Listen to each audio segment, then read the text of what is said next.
Atsispaudimai žingsniu. Atliksime atsispaudimus nuo kelių, tačiau žygiuojant su rankom. Rankytė į šalį.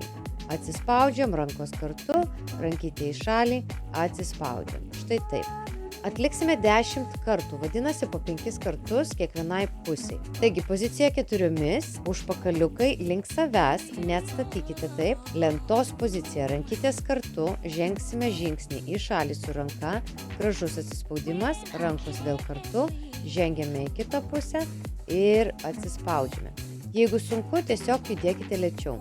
Pasiruošiam ir žingsniukas, atsispaudžiam, rankos kartu. Kita pusė žingsnis, atsispaudžiam, rankos kartu.